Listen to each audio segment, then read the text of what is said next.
한 절씩 교독하겠습니다. 제가 먼저 1절을 봉독합니다. 예수와께서 바다 건너편 거라사인의 지방에 이르러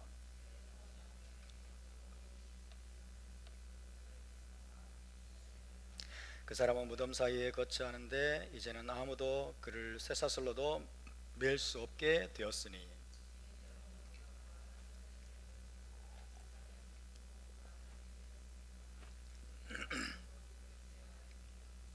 밤낮 무덤 사이에서나 산에서나 늘 소리 지르며 돌로 자기의 몸을 해치고 있었더라. 큰 소리로 부르짖어 이르되 지극히 높으신 하나님의 아들 예수와여 나와 당신이 무슨 상관이 있나이까. 원하건대 하나님 앞에 맹세하고 나를 괴롭히지 마옵소서 하니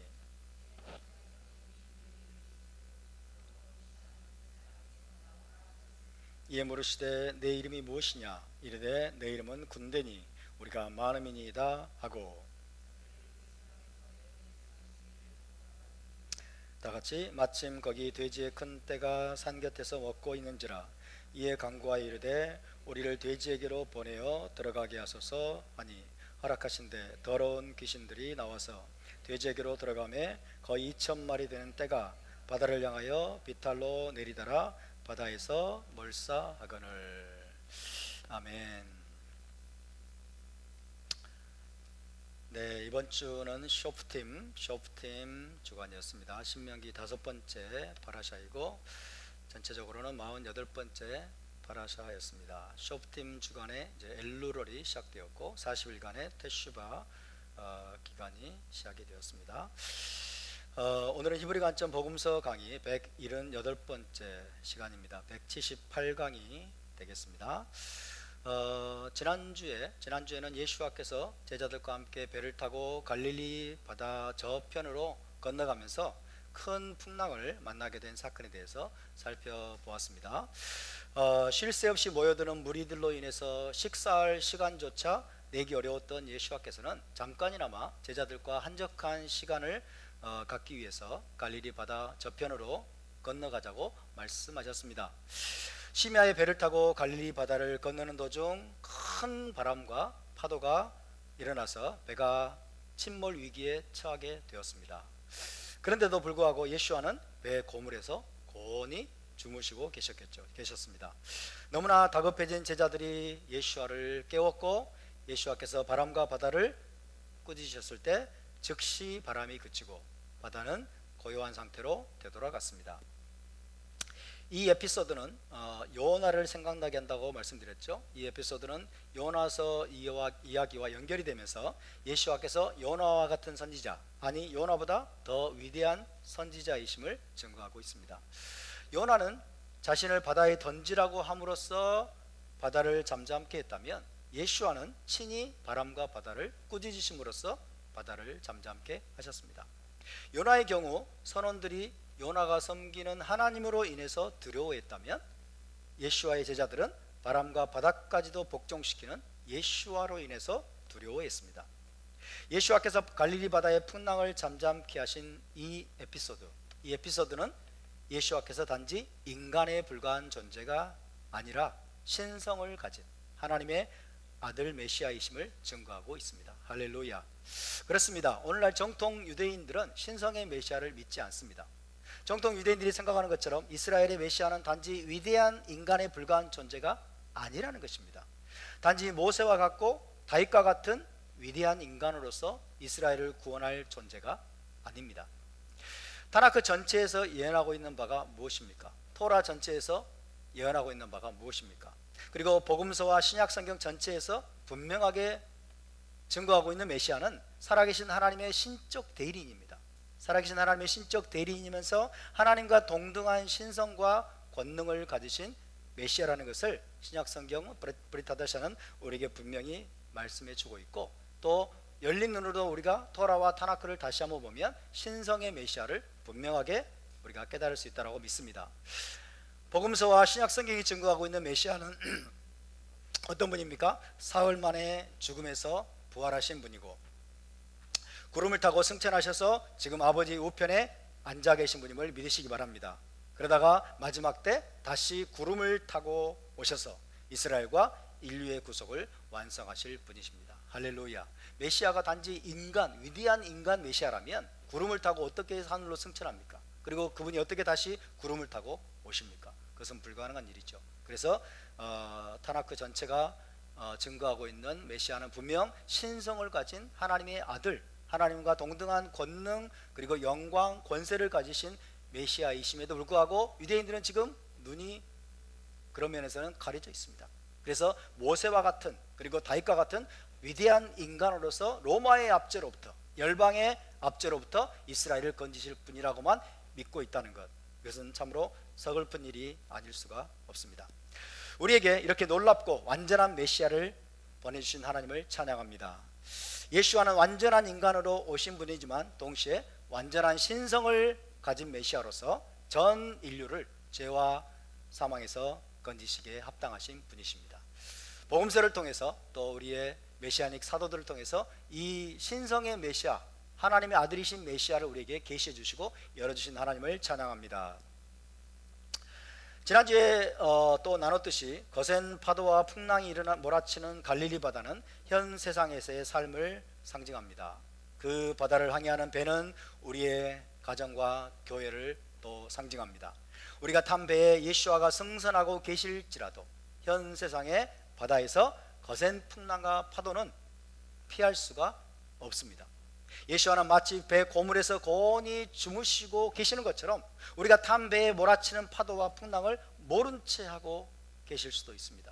하나님이 모르시는 것일까? 하나님이 나를 알아주지 않으시는 것일까? 하나님이 내 문제를 도무지 관심을 갖고 계시지 않는 것일까? 할 정도로 주님께서는 배 고물에 잠을 주무신 것 같은 그런 상황 속에 우리를 내버려 두실 수도 있습니다. 무엇 때문입니까? 그것은 우리의 믿음을 시험하시고 우리의 믿음을 한 차원 더 높은 수준으로 끌어올리시기 위한 것임을 믿으시기 바랍니다. 수많은 전투 경험을 통해서 한 군인이 두려움 없는 전사로 성장해 가게 됩니다. 치열한 전투 현장에 나가서 적들과 맞서 싸우고 목숨이 위태로운 상황 속에서 그런 전투 경험을 통해서 군인은 전사로 세워지게 되는 것처럼 거센 파도와 세찬 풍랑에 맞서 싸우는 수많은 경험들을 통해서 우리도, 저와 여러분도 두려움 없는 믿음의 용사로 성장하게 되어 있음을 믿으시기 바랍니다. 그러므로 우리는 배에 함께 타고 계시는 예수와를 신뢰하는 마음으로, 예수와를 신뢰하는 마음으로 우리가 해야 될 모든 수고와 노력과 또 해야 될 모든 몸부림 그리고 지혜와 전략들을 우리가 다 사용해야 될 줄로 믿습니다. 모든 문제와 위기를 극복하고 승리하기 위해서 저와 여러분이 할 수 있는 모든 노력을, 모든 수고를 우리는 다 기울여야 됩니다. 하지만 중요한 건 뭡니까? 주님에 대한 확고한 믿음으로, 확고한 믿음과 신뢰로 싸우고 수고해야 됩니다. 주님께서 지금 마치 배 고물에서 잠을 주무시는 것처럼 우리를 위해서 아무것도 하지 않으신 것처럼, 그런 것처럼 보일지라도, 그러나 그분이 우리와 함께하고 계심을 믿으시기 바랍니다. 단 한순간도 그분은 우리를 떠나지 않으시고 우리의 모든 삶에 그분이 동참하고 계시고 또 지켜보고 계시고 우리를 격려하고 계시고 우리에게 지혜를 공급하고 계시는 것을 믿으시기 바랍니다. 그분이 주시는 지혜와 힘을 가지고 그분에 대한 완전한 신뢰와 믿음을 가지고 여러분의 문제와 우리 삶에 닥치는 모든 어려움들을 극복하기 위해서 우리가 수고하고 애쓴다면 하나님의 도우심이 반드시 함께하게 될 줄로 믿습니다. 그리고 최종 승리는 오직 하나님의 은혜로 말미암는 것임을 우리는 결코 잊어서는 안 됩니다. 밤새도록 제자들이 거센 파도와 풍랑에 맞서 싸웠지만은 최종 승리는 잠잠하라 고요하라 라고 하신 예수와의 말씀으로 인한 것이었습니다. 바룩 하셈. 하나님의 은혜가 아니면요 우리의 지혜와 수고는 아무것도 아닙니다. 하나님의 결정적인 은혜가 아니면 우리의 몸부림과 우리의 애씀은 아무것도 성취할 수 없다는 것을 우리는 잊어서는 안 됩니다. 마지막에 우리는 자신의 행위를 자랑하는 것이 아니라 오직 하나님의 은혜만을 높이고 하나님의 은혜만을 자랑하는 저와 여러분이 될 수 있기를 주의 이름으로 축원합니다. 자, 이제 다음으로 마가복음 5장으로 넘어갑니다. 5장 1절에서 2절을 함께 읽어보겠습니다. 5장 1절에서 2절입니다. 시작. 예수와께서 바다 건너편 가라사인의 지방에 이르러 배에서 나오심에 곧 더러운 귀신 들린 사람이 무덤 사이에서 나와 예수와를 만나니라. 아멘. 자, 이제 폭풍우는 지나갔습니다. 하지만 해는 아직 떠오르지 않았습니다. 그들은 계속 갈릴리 호수를 가로질러 거라사인의 지방이라는 곳에 도착을 하게 됩니다. 마태복음 8장에는요 가다라 지방이라고 되어 있습니다. 거라사인의 지방 혹은 가다라 지방입니다. 가다라, 해봅시다. 가다라, 거라사, 거라사인의 지방 혹은 가다라 지방이라고 되어 있습니다. 정확한 위치는 불확실하지만 갈릴리 호수 동쪽 해변에 있는 지역인 것만은 분명합니다. 지도를 한번 보실까요? 한 장 넘겨주시면, 네, 지도를 보시면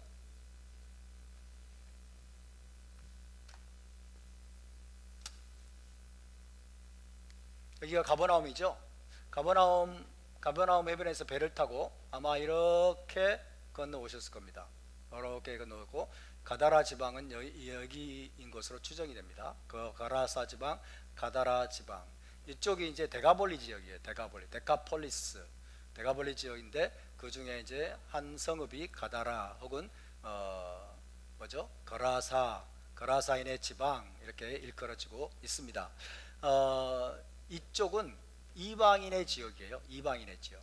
여기가 유대인들의 거처 땅이고요.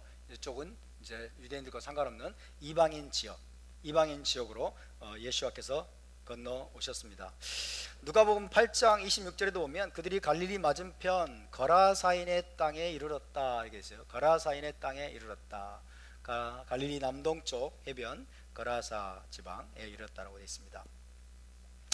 자, 그래서 정확한 위치는 다 알 수는 없지만 정확한 위치에 상관없이 거라사인의 지방은 혹은 가다라 지방은 데가볼리라는 이방 도시들에 속한 지역이었을 것입니다. 여기에 이제 돼지 치는 사람 이야기 나오죠. 돼지 치는 사람 이야기가 나오는 것으로 보아서 거라사인의 지방에는 유대인이 거주하지 않았을 것입니다. 유대인들은 거주하지 않았을 것이고 이방인들만 거주하는 지역이었을 것입니다. 미시나에 따르면 유대인은 어떤 지역에서도 돼지를 키울 수 없게 되어 있었습니다. 어떤 지역에서도 유대인들은 돼지를 키울 수 없다. 왜 그랬을까요? 돼지가 대표적인 부정한 동물이기 때문입니다. 부정한 동물의 대표적인 동물이 바로 돼지이기 때문에 유대인들은 어떤 경우에도 돼지를 키울 수 없다라고 미시나에 되어 있습니다. 거라사인의 지방에 내리자마자 예수와와 제자들은 더러운 귀신 들린 사람과 맞닥뜨리게 됩니다.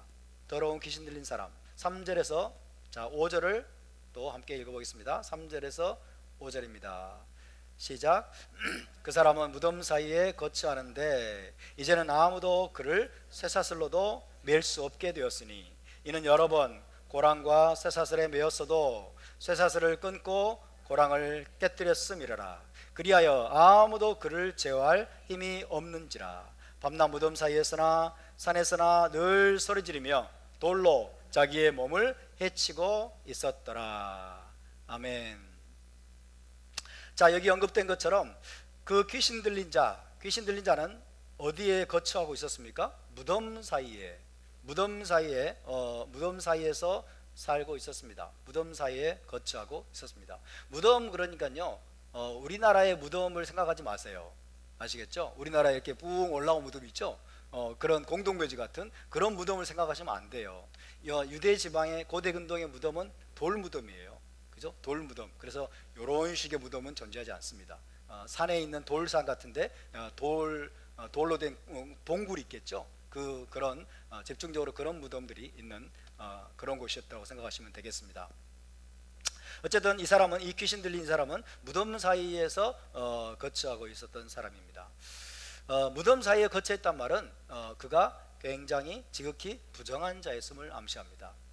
부정한 자, 무덤을 만지기만 해도 부정해지게 되죠. 사람이 죽은 사람의 시체나 장례하는 어떤 집이나 그다음에 무덤 접촉하기만 해도 그것이 부정하게 된다라고 토라는 말씀하고 있죠. 그래서 그가 무덤 사이에 거처하고 있었다는 말은 그가 지극히 부정한 자였다는 것을 암시합니다. 그리고 이 사람은 어찌나 힘이 센지 어떤 쇠고랑이나 쇠사슬로도 그를 제어할 수가 없었다라고 되어 있습니다. 귀신이 들려가지고 엄청나게 힘이 세진 거예요. 쇠사슬을 끊어버리고 쇠고랑도 끊어버리고 어떤 쇠사슬이나 쇠고랑으로도 그를 제어할 수가 없었습니다. 귀신 들린 자는 무덤 사이나 산에서 늘 소리를 지르면서 괴성을 지르면서 돌로 자기 몸을 해치고 있었다라고 되어 있습니다. 돌로 자기 몸에 상처를 내고 자기 몸을 해치고 있었다라고 묘사가 되어 있습니다. 얼마나 이 귀신이 사람의 영혼을 더럽히고 파괴하는 존재인지 알 수 있는 그런 말씀입니다. 귀신은 사람의 영혼을 파괴하고 그 다음에 파멸시키는 존재라는 것을 말해주고 있습니다. 마태복음 8장에 따르면 귀신 들린 자가 무서워가지고 아무도 그 길로 지나갈 수가 없었다라고 되어 있습니다. 귀신 들린 자가 막 괴성을 지르고 돌로 자기 몸을 막 이렇게 해치고 그 다음에 쇠사슬 쇠고랑에 매어 있는 이런 모습들이 보니까 말 그대로 괴물 같은 모습이었겠죠. 그래서 너무 무서워가지고 아무도 그 길로 지나갈 수가 없었다라고 되어 있습니다. 여러분, 귀신에 들리는 것, 귀신에 들리는 것은 정신병과 비슷하면서도 분명히 구분이 됩니다. 귀신 들리는 것과 정신병은 비슷한 것 같지만 구분이 된다라는 사실이죠. 정신병은 뭡니까? 말 그대로 사람의 정신에 이상이 생긴 거예요. 사람의 뇌 기능, 사람의 정신에 이상이 생기고 정신 기능에 마비나 혼돈이나 혹은 고장이 발생하는 것, 이게 정신병이죠. 그런데 이 정신병은 귀신에 의한 것일 수도 있습니다. 귀신에 의한 것일 수도 있지만 어떤 질병이나 사고로 인한 것일 수도 있습니다. 질병에 걸려서 혹은 사고를 당해서 정신병에 걸리고 혹은 뇌 기능에 이상이 생길 수도 있다는 거죠. 귀신과 상관없이 정신과 뇌 기능에 고장이 발생할 수도 있는데 정신병에 관련된 모든 것을 귀신의 탓으로 돌리게 되면 어떤 일이 벌어집니까? 모든 정신이 이상한 사람들만 몸에 귀신을 쫓는 거예요. 그죠? 정신이 이상한 사람만 보면 막 귀신아 그러면서 귀신을 쫓아내려고 하면 이게 통하겠습니까? 안 통하겠습니까? 통하지 않습니다. 그러니까 그 정신병과 관련된 약물을 먹어도 막 귀신 들린 것 같은 그런 어떤 증상들, 정신병적인 증상들이 나타납니다. 그럼 막 귀신을 쫓아도 안 나가요. 귀신을 쫓아도 안 나가. 왜? 귀신이 없기 때문에. 그러니까 정신병과 귀신에 들리는 것은 비슷해 보일 수 있지만 구별이 될 수 있다. 귀신에 의해서 정신병적인 현상들이 발생할 수도 있지만 그렇지 않을 수도 있다는 것을 우리는 분명히 알아야 되겠습니다. 모든 것을 귀신의 탓으로 돌리면서 귀신을 쫓아내려고 하면 문제가 결코 해결되지 않을 것입니다. 그렇지만 분명히 사람이 귀신에 들리는 경우가 있죠. 귀신에 들리는 경우가 있는데 귀신에 들린다는 것은 어떤 경우일까요? 그것은 외부에서 다른 인격체가 사람 안으로 들어와서 지배하는 상태가 되는 거예요.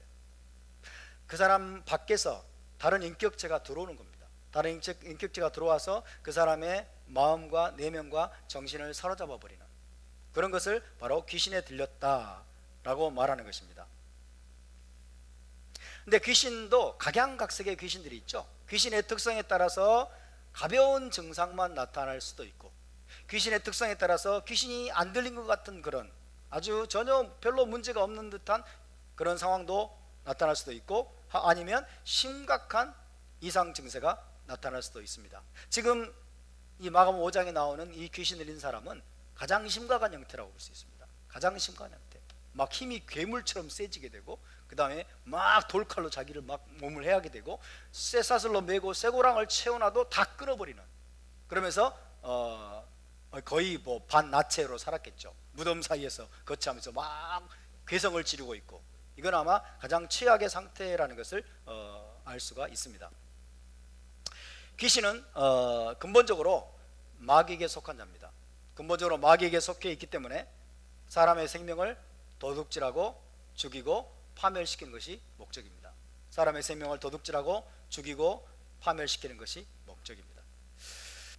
귀신에 대해서 성경은 많은 정보를 주고 있지 않습니다. 귀신의 기원은 무엇이고 귀신은 어떤 존재이고 체계적인 정보를 성경은 많이 주고 있지 않지만 빈번하게 귀신에 대해서 언급할 때는 더러운 귀신으로 표현해요. 더러운 귀신. 봅시다. 더러운 귀신. 더러운 귀신이 더럽다는 말은 어떤 차원에서 더럽단 말일까요? 위생적인 더러움일 수도 있지만 의식상의 더러움을 표현하겠죠. 그죠? 더러움. 부정한 귀신이라는 뜻입니다. 부정한. 하나님이 부정하게 계시는 겁니다. 하나님이 부정하게 계시는, 하나님과 상극인 존재예요. 하나님께 속하지 않은 마귀에게 속한 그런 존재죠. 그래서 더러운 귀신, 부정한 귀신.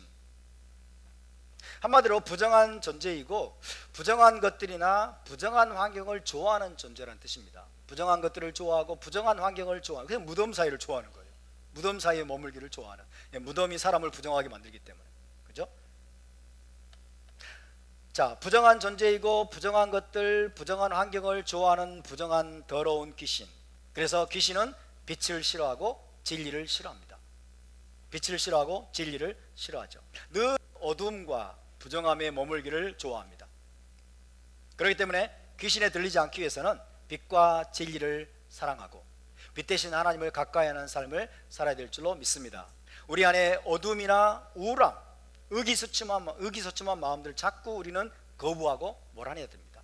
늘 마음이 우울하고 마음이 어둡고 늘 의기소침하고 늘 절망감, 낙담, 이런 것들이 마음속에 가득한 사람들, 그리고 그 상태에 머물기를 좋아하는 사람들은 어떻게 보면 귀신을 자꾸 불러들이는 그런 상황이 될 수도 있습니다. 그래서 우리의 마음은 늘 여러분 밝은 생각, 늘 정결한 생각, 늘 빛과 진리로 여러분 채워야 될 줄로 믿습니다. 자, 계속해서 6절 7절을 다 함께 읽어봅시다. 6절 7절 시작. 그가 멀리서 예수와를 보고 달려와 절하며 큰 소리로 부르짖어 이르되 지극히 높으신 하나님의 아들 예수와여, 나와 당신이 무슨 상관이 있나이까? 원하건대 하나님 앞에 맹세하고 나를 괴롭히지 마옵소서 하니. 아마 언덕 위에, 꽤 높은 언덕 위에 무덤 사이에 있는 한 동굴 속에서 그 귀신 들린 자가 갈릴리 동쪽 해변에 배를 대고 있는 예수와 일행을 지켜보고 있었던 것으로 보입니다. 꽤 높은 곳에서, 무덤 사이에 있는 한 동굴 속에서 이 귀신 들린 자가 배를 대고 있는, 갈릴리 동쪽 해변에 배를 대고 있는 예수와 일행을 지켜보고 있었던 것으로 보입니다. 그 사람 안에 있는 영들은 공포에 질리기 시작했습니다. 예수와 제자들이 도착하는 걸 보고 그 사람 안에 있는 영들은 공포에 질리기 시작했고, 이제 그 사람을 충동질해서 막 소리를 지르며 언덕 아래로 뛰어 내려가서 예수와 일행을 막아서게 했습니다. 그리고 이렇게 소리쳤습니다. 지극히 높으신 하나님의 아들 예수와여, 당신이 나와 무슨 상관이 있나이까? 귀신이 소리친 거죠. 그 사람이 소리친 게 아니고 그 안에 있는 귀신이 소리를 치는 것입니다.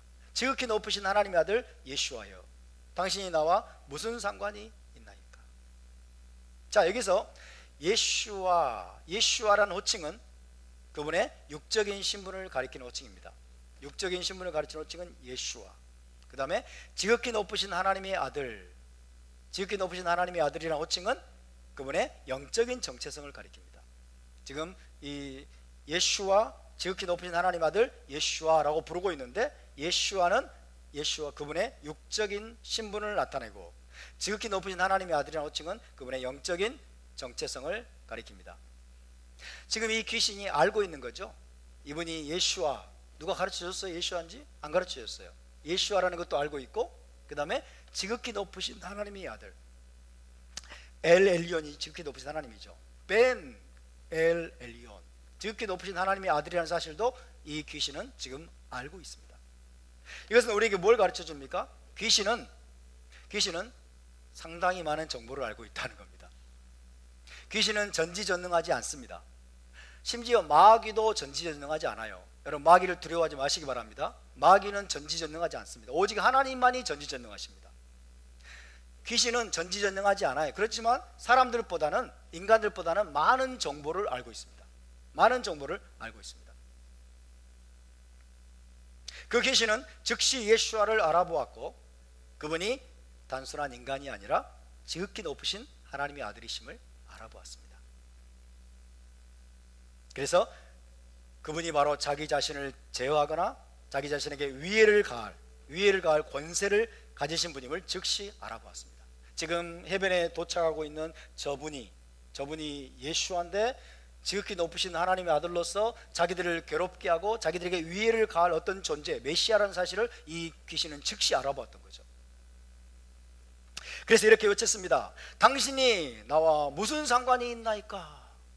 당신이 나와 무슨 상관이 있나이까? 이 말은 나에게 간섭하지 마시오 라는 관용적인 표현입니다. 나에게 간섭하지 마시오, 나에게 간섭하지 말라는 의미의 관용적 표현입니다. 당신이 나와 무슨 상관이 있나이까? 나를 괴롭게 하지 말고 나에게 간섭하지 마시오 라는 의미의 관용적 표현입니다. 어쨌든 이 귀신 들린 사람 안에 있는 영들은 멀리서 예수와를 알아보고 공포에 질린 나머지 그 사람을 충동질해서 예수 앞에 달려가 엎드려 절하게 했고 예수와께 자기들에게 간섭하지 말아달라고 간청을 했습니다.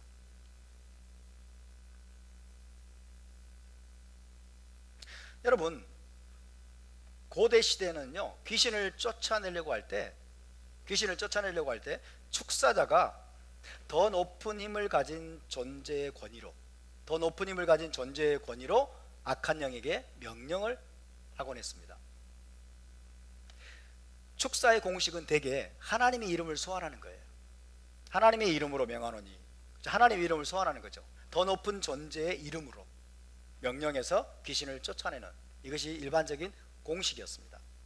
유대 역사가 요세푸스는 솔로몬 왕의 이름을 사용하는 축사자를 목격한 것을 기록해 놓았습니다. 어떤 사람이 솔로몬 왕의 이름으로, 솔로몬 왕은 여러분 유대 랍비 문헌에 보면 솔로몬 왕은 귀신을 쫓아내는 권세와 연결이 됩니다. 솔로몬 왕이 거기에 능했다고 되어 있어요. 그러니까 솔로몬 왕의 이름으로 귀신을 잘 쫓아내는 솔로몬 왕의 이름으로 명하노니 더러운 귀신아 나가라, 이렇게 명령하는 축사자를 목격한 내용을 요세푸스가 기록을 해 놓았습니다. 예수와의 제자들은 어떻게 귀신을 쫓았을까요? 내 이름으로, 그죠? 너희가 내 이름으로 귀신을 쫓아내며, 그러니까 더 높으신 권위를 가지신 예수와의 이름으로 귀신을 쫓아내는 거죠. 할렐루야. 그러니까 저와 여러분도 예수와의 이름으로 귀신을 쫓을 수 있는 권세가 있음을 믿으시기 바랍니다. 내가 예수와의 이름으로 명하노니 귀신아 나가라 하면 귀신은 나가야 됩니다. 귀신은 나갈 수밖에 없습니다. 여러분, 귀신을 두려워하지 마시기 바랍니다. 귀신은 속된 말로 핫찌리들, 허접한 놈들이에요. 그러니까 귀신을 우리는 두려워해서는 안 돼요. 두려워할 필요가 없어요. 더 높은 권위를 가진 예수와의 이름으로 그들에게 명령하면 귀신은 나갈 수밖에 없게 되어 있습니다. 저와 여러분에게 이 권세가 주어졌음을 믿으시기 바랍니다. 나를 믿는 자에게는 내 이름으로 귀신을 쫓아내는 권세를 주신다라고 말씀하셨기 때문입니다. 그런데 이 경우에 보면, 오늘 본문에 있는 이 경우에 보면 그런 공식이 좀 역전되어 있어요. 조금 축사자가 하나님의 이름을 사용해서 귀신에게 명령하는 것이 아니라 귀신이 지금 하나님의 이름을 거명하면서 축사자에게 간청을 합니다. 뭐라고 간청하고 있습니까? 원하건대 하나님 앞에 맹세하고 나를 괴롭히지 마옵소서. 귀신이 지금 하나님의 이름을 거명하면서 지금 간청을 하는 거죠. 이건 무슨 말이냐면 하나님의 이름으로 제가 간청하오니 나를 괴롭히지 마세요, 이런 거죠. 하나님의 이름으로 내가 간청하오니 나를 괴롭히지 마세요. 이 귀신이 지금 하나님의 이름을 지금 거명하고 있어요. 그러니까 하나님 앞에 맹세하고 나를 괴롭히지 마옵소서, 그러고 있는 거죠. 그래서 하나님의 이름으로 간청하니 자신을 괴롭히지 말라고 지금 예수와께 강구하고 있는 것입니다. 하지만 좀 더 자세히 보면 귀신이 그렇게 간청한 이유는 이미 예수와께서 귀신에게 그 사람에게 나오라고 명령하셨기 때문입니다. 예수와는 누구의 이름으로 귀신을 쫓아낼까요? 예수와는 누구의 이름을 거명할 필요가 없습니다. 아멘입니까? 그분 자신이 하나님의 아들이시고 그분 자신이 모든 권세를 가진 분이기 때문입니다. 그래서 예수와는 단순히 더러운 귀신아 나가라 하시면 되는 거예요. 아멘? 예수와는 다른 더 높은 권위를 가진 분을 예수와는 거명할 필요가 없습니다. 어쨌든 귀신이 그렇게 예수와께 절박하게 자기를 괴롭히지 말라고 간청했던 이유는 이미 예수와께서 그 귀신에게 나오라고 명령하셨기 때문입니다. 8절을 보십시다. 8절 시작. 이는 예수와께서 이미 그에게 이르시기를 더러운 귀신아 그 사람에게서 나오라 하셨습니다. 아멘. 이미 예수와께서 그 사람을 향해서 더러운 귀신아 그 사람에게서 나오라 라고 명령을 하셨다는 것입니다. 그런데 예수와께서 그 사람에게 나오라고, 그 사람에게서 나오라고 명령하셨음에도 귀신은 나갔을까요? 안 나갔을까요? 귀신이 안 나간 거예요. 안 나가고 지금 자기들을 괴롭히지 말라고 지금 간청하고 있는 거죠. 그러니까 조금 센 놈입니다. 그죠? 예수와께서 이 귀신을 향해서 그 사람에게서 나오라고 명령하셨음에도 불구하고 이 귀신이 안 나가고 지금 버티고 있는 거예요. 이 귀신은 곧바로 나가지 않고 오히려 하나님의 이름을 사용하면서 자기를 괴롭히지 마시라고 예수와께서 했습니다. 이것은 상당히 예외적인 케이스입니다. 여러분, 이 귀신이 곧바로 나가지 않은 것은 예외적인 케이스예요. 일반적인 케이스는 반드시 다 나가야 됩니다. 그리고 나갈 수밖에 없습니다. 할렐루야. 그러므로 저와 여러분이 귀신을 두려워하지 않기를 바랍니다. 우리의 저와 여러분에게 예수와의 이름의 권위를 사용할 수 있는 여러분 권세가 있음을 믿으시기 바랍니다. 예수와의 이름을 사용할 수 있는 권세가 우리에게 주어졌어요. 이것은 이미 주어진 팩트예요. 우리가 그분과 올바른 관계를 맺고 살아가고 있다면 여러분, 우리 앞에 귀신들은 다 떠나가게 되어 있습니다. 할렐루야. 그러므로 절대로 우리는 귀신들을 두려워할 필요가 없어요. 자, 그렇다면 이 귀신은 어떤 종류의 괴로움을 두려워한 것일까요? 나를 괴롭게 하지 마소서. 마태복음 8장 29절을 보면 이렇게 돼 있어요. 한번 볼까요? 마태복음 8장 29절을 보시면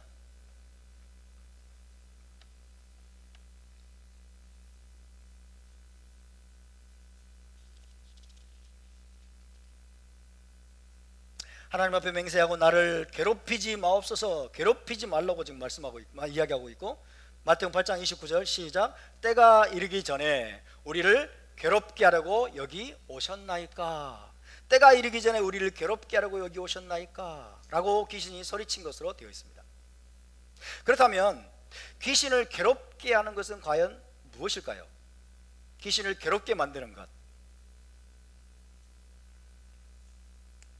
때가 이르기 전에, 때가 되면 이 귀신들을 극도로 고통스럽게 하고 괴롭게 하는 것이 무엇이길래 때가 이르기 전에 우리를 괴롭게 하려고 여기 오셨나이까, 나를 괴롭게 하지 마소서라고 귀신이 이야기를 했는데 그게 과연 무엇일까요?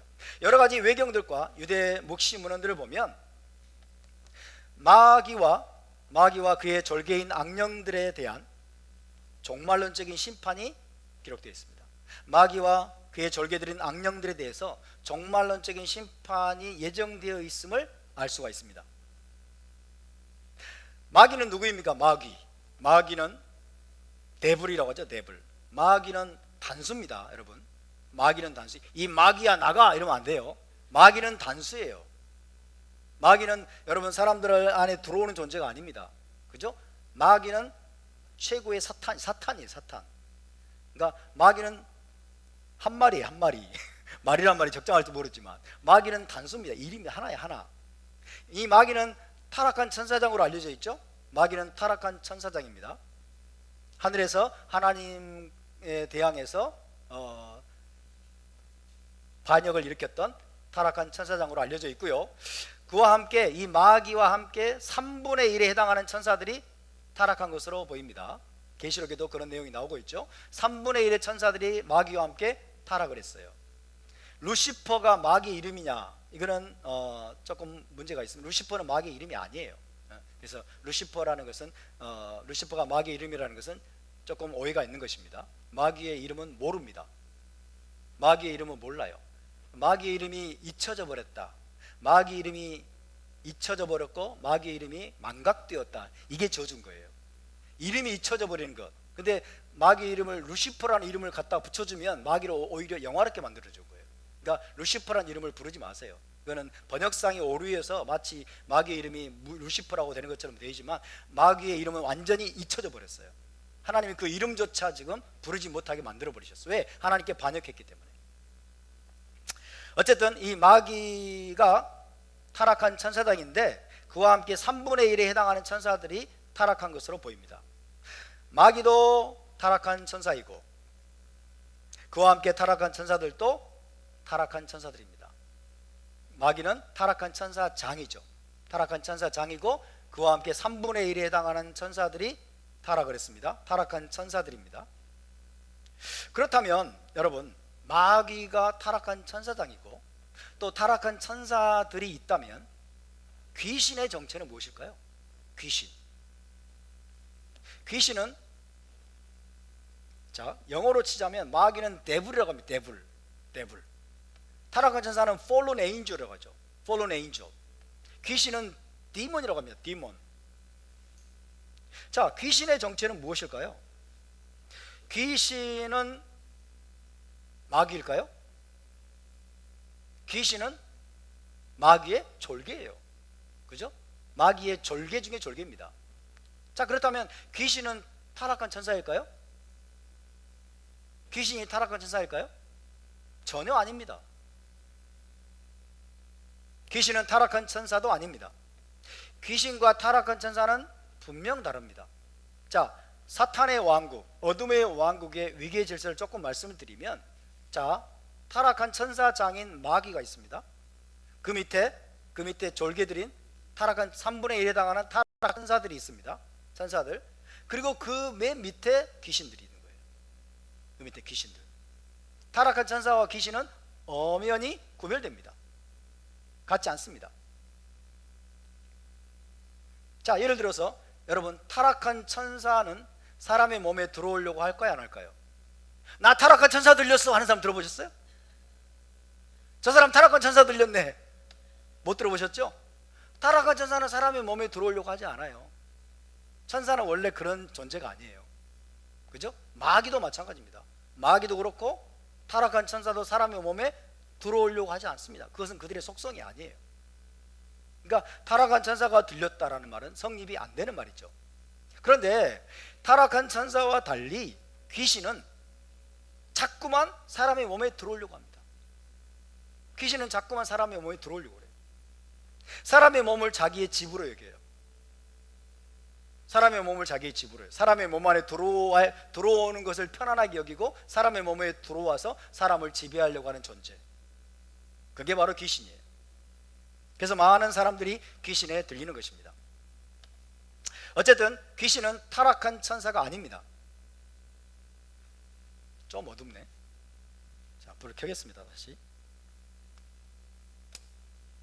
화면 볼 일 없으니까. 자, 귀신은 타락한 천사가 아닙니다. 여러분 헷갈리지 마시기 바랍니다. 더군다나 귀신은 어떤 사람들은 이제 우리 저기 성락교회 베레아 아카데미 김기동 목사의 영향으로 불신자의 사후 영혼이 귀신이다. 그들은 그렇게 주장을 하죠. 불신자의 사후 영혼. 불신자가 죽으면은 저승에 못 가고 구천을 떠돌다가 귀신이 돼가지고 사람 안에 들어온다는 거죠. 그의 며느리 안에 들어오고. 실제로 그들이 귀신을 쫓는 현장에 가보면, 저 가봤습니다. 이 성락교회 이초성 목사 이런 사람들이 귀신을 쫓는 현장에 가보면 귀신한테 물어봐요. 이 귀신아, 그러면서 너 누구냐? 그러면 나 예시엠이다 이러거든요. 1년 전에 암으로 죽은 시엠이라는 거죠. 얘 시엠이다. 왜 들어왔어? 죽이려고 들어왔지. 막 이래요. 그러니까 그런 거를 기반으로 해가지고 불신자의 사후 영혼, 불신자가 죽어서 구천을 떠돌게 되면, 저승을 못 가고 구천을 떠돌게 되면 이게 귀신이 돼가지고 사람들 안에, 불신자 안에 들어온다. 이게 이제 성락교회 김기동 목사의 귀신론입니다. 그런데 이것은 무속신앙이에요. 전혀 성경적인 근거가 없습니다. 전혀 성경적인 근거가 없어요. 그러니까 귀신아, 너 누구야? 그러면 나 예시엠이야. 죽이려고 들어왔어. 그 말은 사실일까요? 거짓말일까요? 거짓말이죠. 거짓말입니다. 사실이 아니에요. 근데 그걸 믿어버려, 이 사람들은. 김기도 목사 이런 사람들은, 귀신 쫓는 사람들은요, 그 말을 믿어. 그 말을 믿어가지고 교리를 만들어. 그죠? 성경을 통해서 교리를 만들어야지. 왜 여러분 거짓말하는 영의 말을 듣고 교리를 만드냐고. 그러니까 여러분 미혹을 당하는 거예요. 그러니까 미혹을 당해요. 어쨌든 죽은 자의 사후 영혼이 저승으로 가지 못하고 구천을 떠돌다가 귀신이 된다는 생각은요, 그저 무속신앙일 뿐입니다. 무속신앙. 우리는 무속신앙을 배격해야 될 줄로 믿습니다. 여러분, 죽은 자의 영혼, 사람이 죽으면요 어떻게 될까요? 둘 중에 한 곳으로 가야 됩니다. 낙원으로 가든지 음부에 떨어지든지. 맞습니까? 그게 성경의 메시지예요. 사람이 죽으면 여러분, 하나님을 잘 믿고 신앙을 잘 지킨 사람은 낙원에 들어가서 아브라함의 품에 안긴다고 누가복음 19장에 나와 있죠. 그렇지 못한 사람은 어디에 떨어져요? 음부에 떨어져요. 그죠? 음부에 떨어져요. 중간에 구천에 떠도는 거 없습니다. 구천에 떠돌다가 귀신이 된다는 거, 이거 전혀 비성경적인 거예요. 그러니까 죽은 자의 사후 영혼이 귀신이다 라는 말은 절대로 여러분 믿지 마시기 바랍니다. 중간지대는 없습니다. 어느 곳으로도 가지 않는 영혼은 결단코 존재할 수가 없습니다. 우리는 속아서는 안 됩니다. 그렇다면 여러분, 귀신은 어디에서 유래한 것일까? 귀신은 어디에서 유래한 것일까? 타락한 천사도 아니고, 불신자의 사후 영혼도 아니고, 마귀도 아니고, 그러면 귀신은 도대체 어디에서 유래한 것일까? 어디에서 이 귀신이 나타나가지고 자꾸 사람들 몸 안에 들어와가지고 사람들을 괴롭히고 사람들의 영혼을 파괴하고 멸망시키려고 하는 것일까? 학자들마다 의견이 많습니다. 의견이 분분하지만 여러 가지 의견을 종합한 결과 귀신은요, 노아의 홍수 때 멸절된 네피림의 영혼일 가능성이 아주 높습니다. 노아의 홍수 때 그때 네피림이 굉장히 많았어요. 멸절된 네피림의 영혼일 가능성이 아주 높습니다. 네피림은 어떤 존재입니까? 타락한 천사들이 사람의 딸들과 결혼한 결과로 태어난 변종 거인들입니다. 창세기 6장에 보면 하나님의 아들들, 천사들입니다. 타락한 천사들이, 하나님의 아들들이 사람의 딸들을 취하여, 그죠? 자기가 좋아하는 사람의 딸들을 취해서 자식들을 낳았는데 이게 괴물들, 변종 거인들입니다. 그것이 바로 네피림이죠. 네필림 이렇게 되죠. 그죠? 타락한 자들, 일종의 괴물입니다. 그들로 인해서 세상이 극도로 타락하게 되었고 온 땅에 폭력이 가득하게 되었다라고 성경은 증언하고 있습니다. 결국 네피림은 온 세상이 홍수 심판으로 멸망당하게 하는 주된 원인을 제공한 존재였습니다. 네피림. 자, 타락한 천사들이 땅에 내려와서 사람의 딸들을 취해서 자식을 낳았습니다. 그죠? 이거는 하이브리드, 변종 괴물입니다. 그죠? 타락한 천사도 아니고 인간도 아닌 변종 괴물이에요. 근데 그들의 본성은 누구를 닮았을까요? 그들의 애비, 그죠? 타락한 천사들의 본성을 닮았어요. 그래서 포악하고 사납고 난폭한 속성을 닮은 거예요. 그래서 그들로 인해서 온 세상에 폭력이, 하마스가 가득하게 되었다. 그래서 온 세상을 타락하게 만든 원인을 제공한 자들이 바로 그런 자들이었습니다. 이 네피림은 타락한 천사도 아니고 그렇다고 완전한 사람도 아니었습니다. 그러므로 하나님 보시기에 부정한 존재예요. 그죠? 부정한 연합이잖아요. 금지된 결합이에요. 금지된 결합에 의해서 탄생한 부정한 존재, 더러운 존재예요. 그래서 더러운 귀신이란 말이 나온 거예요. 부정하고 더러운 존재였습니다. 그리고 본성상 타락한 천사들 닮은 포악하고 난폭한 존재였습니다. 그런 네피림이 홍수 심판으로 모조리 멸절을 당했어요. 잘 생각해 보세요. 홍수 심판에서 땅에서 호흡하는 모든 것들을 하나님이 다 쓸어버리셨죠. 그때 네피림도 전부 다 멸절을 당했습니다. 그런데 자, 네피림이 죽었어요. 다 죽었는데 그러면 그들의 영혼은 어떻게 됐을까요? 그들의 영혼은 인간의 영혼이 아니기 때문에 낙원으로 갈 수도 없고 음부로 떨어지는 것도 허용되지 않았어요. 잘 생각해 보셔야 돼요. 그렇다고 음부로 곧바로 떨어지도 않았는데 오히려 이제 그들의 영혼은 마지막 심판 때까지 이 땅에서 활동하는 것이 허용이 되었다 하는 거예요. 하나님에 의해서. 마지막 심판 때 하나님이 그들을 다 쓸어버리기로 작정을 하셨는데 마지막 심판 때 그들을 완전히 쓸어버리기 전까지는 하나님이 일시적으로 이 땅에서 활동하는 것을 허용하셨다는 것입니다. 바로 그들이 더러운 귀신들입니다. 부정한 금지된 결합을 통해서 탄생한 괴물, 네피림의 죽은 영혼들, 그들은 음부에 떨어지지도 못하고 낙원으로 가지도 못하고 마지막 심판 때까지 하나님께서 마지막 심판 때 그들을 다 쓸어버리기까지 하나님이 일시적으로 활동하는 것을 허용한 존재, 바로 그들입니다. 여러분 한번 생각해 보세요. 이 더러운 귀신들은 원래 육체를 가지고 있었죠. 그죠? 원래 육체를 가지고 있었지만 홍수 심판으로 육체를 잃어버렸어요. 그래서 그들은 끊임없이 사람의 육체 안으로 들어오려고 합니다. 그리고 사람의 육체를 자기 집으로 삼으려고 하는 것입니다. 왜? 원래 육체를 가지고 있었기 때문에. 육체를 가지고 있었는데 홍수 심판으로 다 육체를 잃어버리고 그들은 지금 이제 영혼만 존재하기 때문에, 영적인 존재로 존재하기 때문에 끊임없이 사람의 몸 안으로 들어와서 사람의 몸을 자기 집으로 삼으려고 하는 겁니다. 처음에 육체를 가지고 있었기 때문에 육체 안에 거할 때 편안하게 여기는 거죠. 그렇지만 귀신들은 타락한 천사들의 속성을 부여받았기 때문에 본성적으로 부패하고 타락한 존재들이며 인간을 지배하고 괴롭히다가 결국에는 파멸시키려는 존재들입니다. 자, 어쨌든 하나님의 섭리 가운데 귀신들은 마지막 심판 때까지 하나님의 형벌을 받지 않고 활동할 수 있는 권한을 부여받았습니다. 타락한 천사들도 마찬가지예요. 마귀와 타락한 천사들도 마지막 하나님의 최종적인 심판 때까지 이 땅에서 활동하는 것이 지금 허용됐어요. 그러니까 그들에게 속한 존재이기 때문에 귀신들도 지금 하나님의 마지막 심판 때까지 이 땅에서 활동할 수 있는 권한을 부여받은 것입니다. 그러나 마지막 때가 이르면 그들은 하나님의 심판을 받고 무저갱에 떨어질 것이고 또 영원한 불 가운데로 떨어질 것을 성경은 말씀하고 있습니다. 누가복음 8장 31절을 봅시다. 누가복음 8장 31절.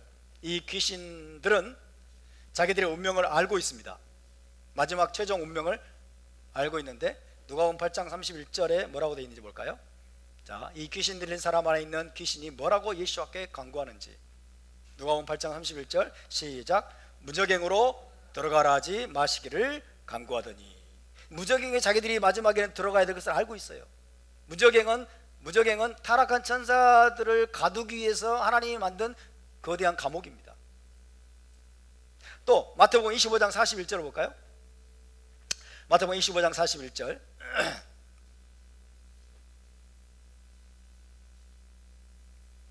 마태복음 25장 41절 시작. 또 왼편에 있는 자들에게 이르시되 저주를 받은 자들아 나를 떠나 마귀와 그 사자들을 위하여 예비된 영원한 불에 들어가라. 아멘. 마귀와 그 사자들 안에는 귀신도 포함되겠죠. 마귀와 그 사자들을 위하여 예비된 영원한 불에 들어가라. 마지막 마귀와 타락한 천사들과 귀신들의 마지막 운명은 뭐예요? 영원한 불못에 떨어지는 거예요. 영원한 불에 들어가는 것입니다. 자, 유대 묵시문은 에녹 1서를 보면 에녹 1서에는 그들의 최종 심판에 대해서 이렇게 기록되어 있습니다. 한번 들어보세요. 자, 마귀와 타락한 천사들 그리고 귀신들 이들의 최종 심판에 대해서 이렇게 기록되어 있습니다. 그날에 그들은 불의 시면으로 떨어질 것이며, 불못입니다. 불의 시면으로 떨어질 것이며 영원토록 고통과 감옥에 갇혀 있게 될 것이다. 마지막 최종 심판 때입니다. 그들은 불의 시면으로 떨어질 것이며 영원토록 고통과 감옥에 갇혀 있게 될 것이다. 이것이 마귀와 타락한 천사들 그리고 모든 귀신들의 최종 심판이며 운명입니다. 자, 이 귀신 들린 자 안에 있던 영들은 이것을 너무나 잘 알고 있는 거예요. 너무나 잘 알고 있어. 자기들이 무저갱에 떨어질 걸 지금 알고 있어요. 무저갱으로 들어가라 하지 마소서라고 막 이야기하고 있잖아요. 잘 알고 있습니다. 마지막 때가 되면 자신들이 무저갱에 떨어질 것이고 영원한 불심판을 받을 것을 잘 알고 있었습니다. 그리고 그런 심판을 행하시는 분이 바로 하나님이 보내신 메시아라는 사실도 잘 알고 있었어요. 근데 메시아가 해변에 도착을 한 거예요. 얼마나 놀랐겠어요. 그 귀신이, 그 안에 있는 귀신이 너무나 놀랐겠죠. 하나님의 아들 메시아가 배를 타고 건너와서 자기 앞에 나타났을 때 얼마나 큰 두려움과 공포가 그들에게 밀려왔겠습니까? 아직 때가 되지 않았는데? 왜 왔지? 이런 거죠. 아직 때가 되지 않았는데. 그래서 귀신 들린 자 안에 있던 영들은 소스라치게 놀라서 예수 앞에 달려가서 아직 때가 되지 않았기 때문에 자기들을 무저갱에 던지지 말라라고 간청을 했던 것입니다. 때가 되지 않았다. 그러면 얼마나 우리 주님이 빨리 오셨을까요? 1세기 유대인들은요, 1세기 예수와의 제자들은 예수와께서 자기들의 생애 동안에 나타날 것이라고 믿었습니다. 자기들이 죽기 전에 예수와께서 다시 오실 것이라고 믿었습니다. 그렇다면 아마도 AD 60년에서 70년, AD 60년에서 70년 정도 되면 예수와께서 재림하셔서 이제 이방 나라들을 다 심판하고 이스라엘의 구속을 완성할 것이라고 믿었습니다. 그들의 관점에서 보면 아마도 30년 전쯤 나타난 거예요. 30년 일찍 나타난 거죠. 30년 일찍 나타나가지고 아직 때가 안 됐는데 왜 우리를 무저갱에 던지려고 하는 거야? 그러면서 가가지고 아직 때가 되지 않았으니 우리를 무저갱에 던지지 마소서 했다라고 볼 수 있겠죠. 그러나 오늘 우리의 관점에서 보면 예수와는 2000년 전에 나타난 거죠.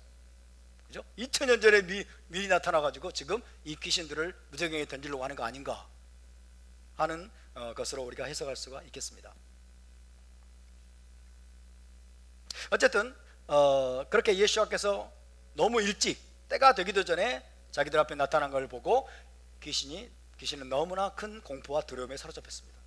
그래서 그는 자기를 무저갱에 들어가게 하지 말라고 간청을 했죠. 아직 때가 되지 않았다는 거죠. 2000년이 지났는데도 아직 때가 안 됐네요. 그죠? 2000년이 지났는데 이제 곧 때가 다가옵니다. 곧 때가 다가옵니다. 자, 계속해서 9절 10절을 함께 읽어보겠습니다. 9절 10절 9절 10절입니다. 시작. 이에 물으시되 내 이름이 무엇이냐? 이르되 내 이름은 군대니 우리가 많음이니이다 하고 자기를 그 지방에서 내보내지 마시기를 간구하더니. 자, 거라사인의 지방에서 예수와는 귀신의 저항에 부딪혔습니다. 유대 지방에서는 감히 귀신이 예수와께 저항한 적이 없었어요. 그죠? 유대 지역에서는 감히 너 귀신아 그 사람에게서 나오라 했을 때 못 나오겠는데 이렇게 저항한 적이 없었어요. 근데 거라사인의 지방에서 이 귀신은 지금 예수와께 저항을 하고 있는 거예요. 나오라고 했는데 지금 안 나가고 예수와께 지금 무릎 꿇고 지금 자기를 무저갱에 던지지 말라고 간청을 하고 있습니다.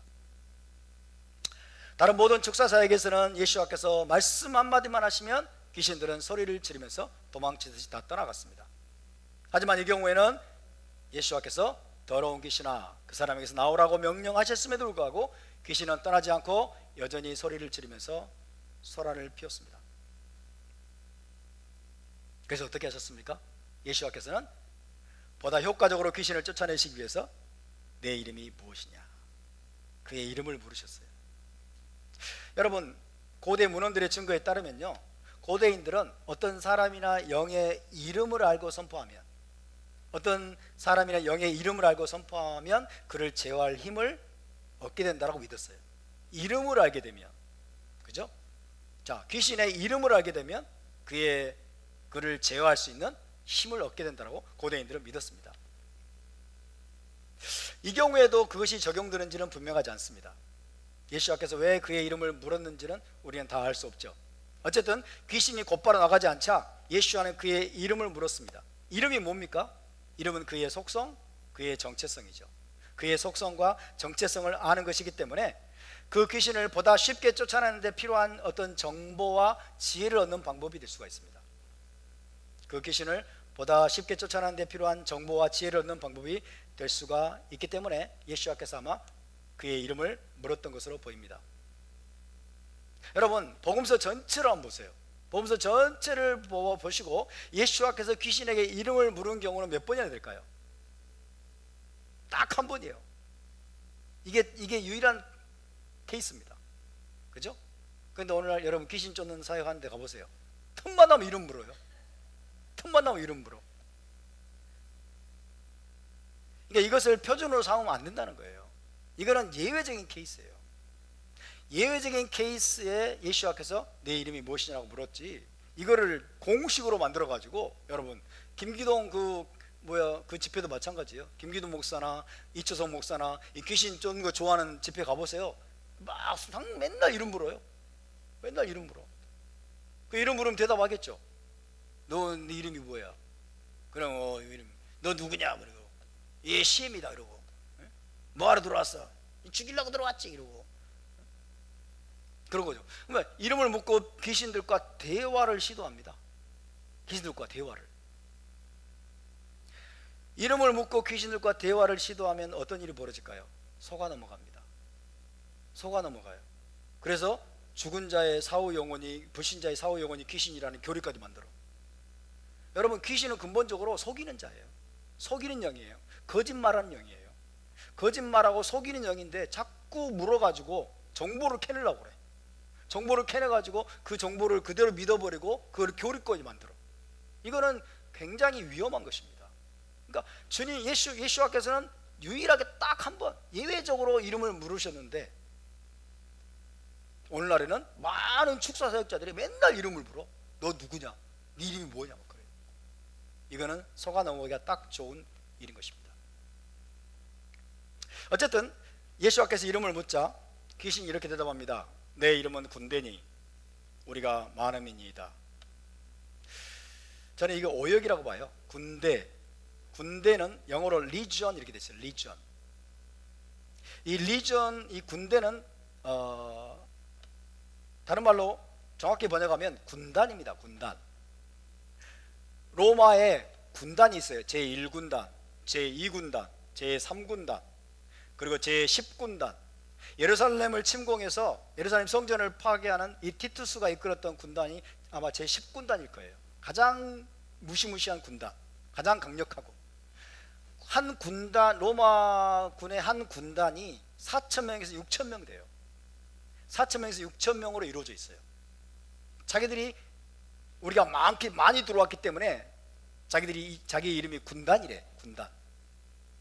이 말이 사실일까요? 아닐까요?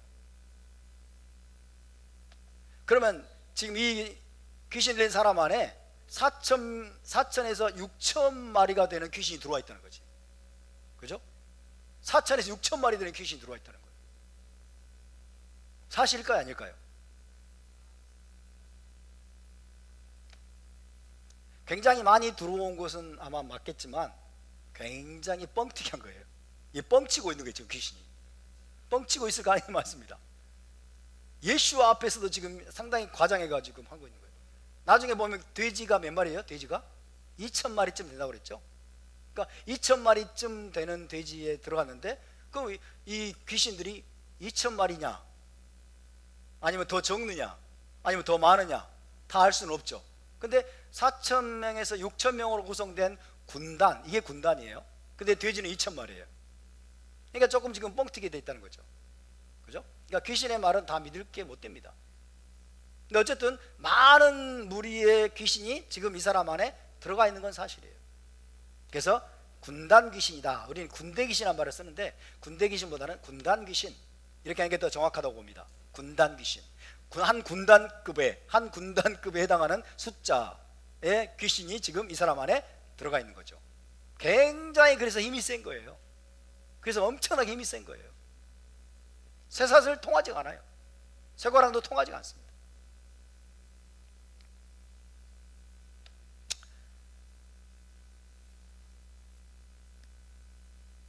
자, 이 군단 귀신, 군단 귀신이라고 하겠습니다. 이 군단 귀신은 예수와께 자기를 그 지방에서 내보내지 마시기를 간구했습니다.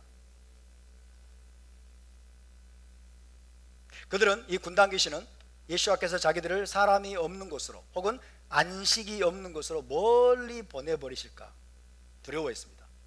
혹은 또 다르게 해석하면 무적행으로 던져버릴까, 무적행으로 지금 던져버리실까 두려워했어요. 이 지방에 있으면 일단은 무적행은 아니니까 이 지방에서 내보내지 마시기를 두려워했습니다. 간청을 했습니다.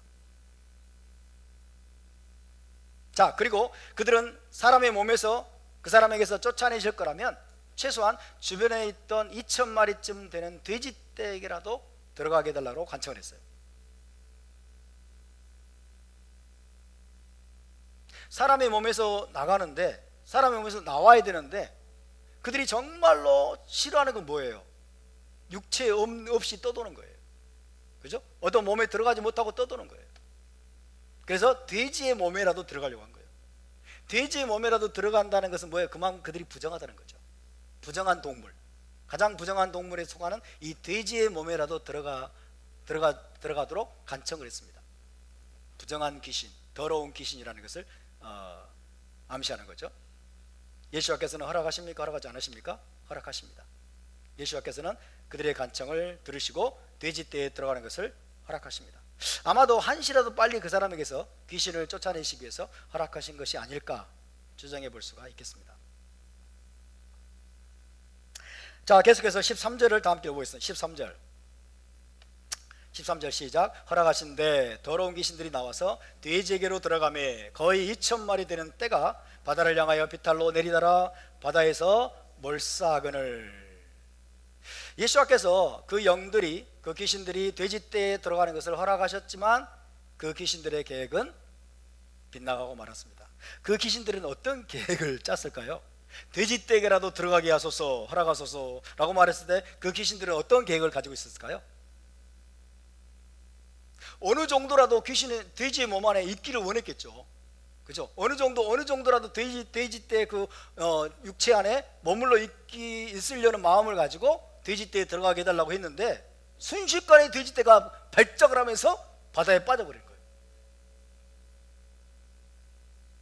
그래서 마지막 돼지가 갈릴리 바다에 빠져 끽 하고 죽었을 때 그 귀신들은 나와야 돼요. 또 돼지떼에 머물러 있을 수가 없어요. 돼지의 몸에도 머물러 있을 수 없는 상황이 벌어진 겁니다. 예수와 제자들 앞에서, 눈앞에서 순식간에 일어난 돌발 상황이었습니다. 마지막 돼지가 물에 빠져 죽었을 때 수천이나 되는 그 귀신의 영들은 또다시 거할 몸을 찾지 못한 채 방황하는 신세가 되고 말았습니다. 그것이 바로 귀신이 가장 싫어하는 거예요. 돼지의 몸이라도 있으려고 했는데 그 귀신의 그 어떤 귀신이 딱 돼지에 들어가니까 돼지들이 발작을 해버린 거예요. 돼지들이 견디지 못하고 발작을 하고 그냥 바닷속으로 달려가서 빠져 죽어버린 거죠. 귀신이 가장 싫어하는 상황이 벌어졌습니다. 예수께서는 그런 상태에 대해서 마태복음 12장에서 이미 말씀하신 바 있죠. 찾아볼까요? 마태복음 12장 43절에서 45절입니다.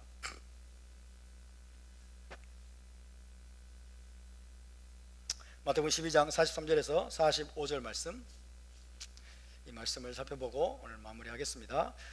자, 시작. 더러운 귀신이 사람에게서 나갔을 때 물 없는 곳으로 다니며 쉬기를 구하되 쉴 곳을 얻지 못하고 이에 이르되 내가 나온 네 집으로 돌아가리라 하고 와보니 그 집이 비고 청소되고 수리되었거늘 이에 가서 저보다 더 악한 귀신 7을 데리고 들어가서 거하니 그 사람의 나중 형편이 전보다 더욱 심하게 되느니라. 이 악한 세대가 또한 이렇게 되리라. 아멘.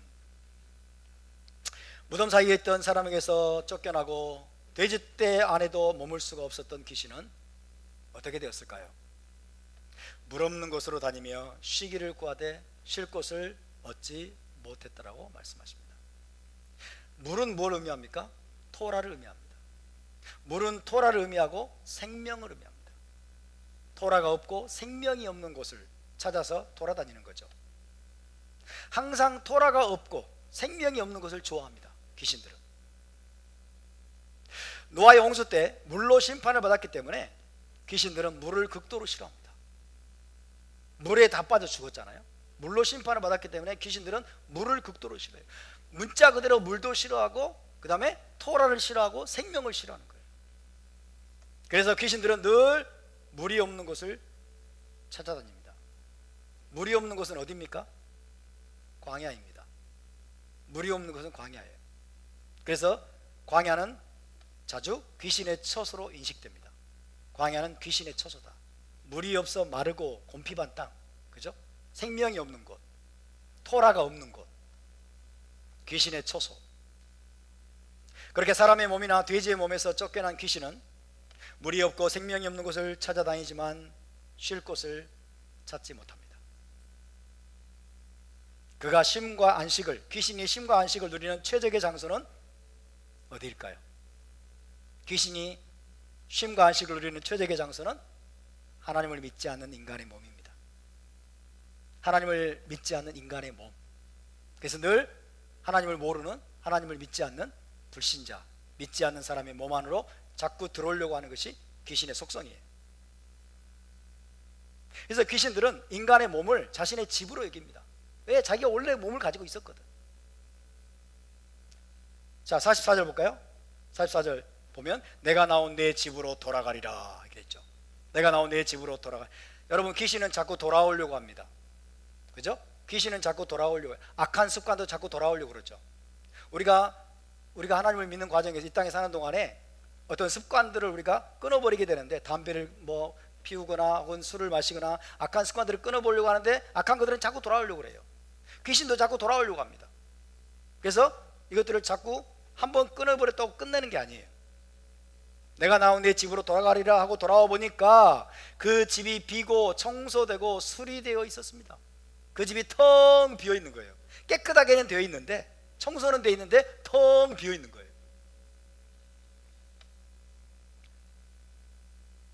그 집이 비고 청소되고 수리되었다는 것은 귀신이 쫓겨나고 깨끗한 상태가 되었지만은 비어 있는 상태, 다시 말하면 주인이 없는 상태예요. 하나님을 주인으로 모시지 않은 상태를 말합니다. 하나님을 주인으로 모시지 않은 상태, 토라의 진리로 채워지지 않고 성령으로 채워지지 않은 상태를 말합니다. 선하고 아름다운 것들로 가득 채워지지 않은 상태를 의미합니다. 그때가 가장 위험한 때예요. 귀신을 쫓아내는 것이 전부가 아니에요. 그죠? 회개하고 죄를 자백하는 것이 전부가 아니에요. 우리 안에 진리의 말씀으로 채워야 될 줄로 믿습니다. 하나님이 우리 안에 들어와서 우리의 주인이 되셔야 될 줄로 믿습니다. 하나님이 다스리시고 통치하시는 삶으로 우리가 적극적으로 우리의 삶을 바꿔야 될 줄로 믿습니다. 성령으로 우리가 충만하게 채워져야 될 줄로 믿습니다. 거룩하고 아름다운 것들로 여러분 채워야 될 줄로 믿습니다. 하나님께 속한 것들로 가득 채워져야 돼요. 근데 이 사람의 집은 지금 채워지지 않은 거죠. 텅 비어 있습니다. 그렇게 자신이 쫓겨나온 사람의 내면이 청소는 되었지만 비어 있는 것을 확인한 이 귀신은 두 번 다시 쫓겨나지 않기 위해서, 어떻게 해요? 가서 자기보다 더 센 놈 7 귀신을 데리고 오다 그러죠. 7 귀신을 데리고 와서 들어와서 거주하게 된다. 그 사람의 처음 형편이, 나중 형편이 처음보다 더 악하게 된다라고 말하죠. 여러분, 마약을 한번 끊었어요. 마약을 끊었는데 그 후속 처리를 하고 완벽하게 끊어지지 못하면 나중에 마약하는 습관이 다시 돌아오게 되면 이제는 가망이 없죠. 거의 가망이 없어요. 나중에 다시 돌아오게 되면 더 가망이 없는 거예요. 지금 그걸 말씀해 주고 있어요. 7 귀신이라고 하는 이 7이라는 숫자는 완전수죠. 완전수. 자기가 쫓겨난 사람의 몸을 완전하게 소유하고 지배하기 위해서, 7 귀신을 데리고 들어와서 거하게 된다고 말씀하고 있어요. 그러므로 단순히 귀신을 쫓아내는 축사 사역으로는 충분하지 않습니다. 귀신에게 자유케 된 사람은 반드시 하나님을 주인으로 모셔야 되고, 토라의 진리로 자신의 생각과 마음을, 내면을 가득 채워야 될 줄로 믿습니다. 성령으로 채워져야만 합니다. 거룩하고 아름다운 생각과 사고와 가치들로 자신의 내면을 가득 채워야 합니다. 그리고 귀신을 불러들이는 모든 어두움, 귀신을 자꾸 불러들이는 모든 어두운 생각, 우울함, 그리고 침울함, 부정적인 사고, 미움과 증오, 혹은 용서하지 못하는 마음, 원통한 마음, 이런 것들을 철저히 거부하고 버려야만 됩니다. 할렐루야. 어둠에 속한 것을 여러분 철저하게 버리시길 바랍니다. 내면을 항상 밝고 깨끗하고 긍정적이고 희망적인 사고로 여러분 변화시켜야만 하는 것입니다. 그렇게 하나님이 주인으로 다스리시는 마음, 토라와 성령으로 채워진 마음은 두 번 다시 귀신이 틈탈 수가 없습니다. 저와 여러분이 귀신이 조금도 틈타지 못하는 여러분 거룩한 삶을 살 수 있기를 주의 이름으로 축원합니다. 하나님이 왕으로 다스리시고 주인으로 하나님을 모시고 거룩하고 아름다운 것들로 우리의 내면을 채우고 토라의 진리로 우리의 심령을 가득가득 채워서 저와 여러분이 어둠의 세력을 이기는 승리의 삶을 살 수 있기를 주의 이름으로 축원합니다. 자, 오늘 여기까지 나누고 함께 일어나서 기도하겠습니다.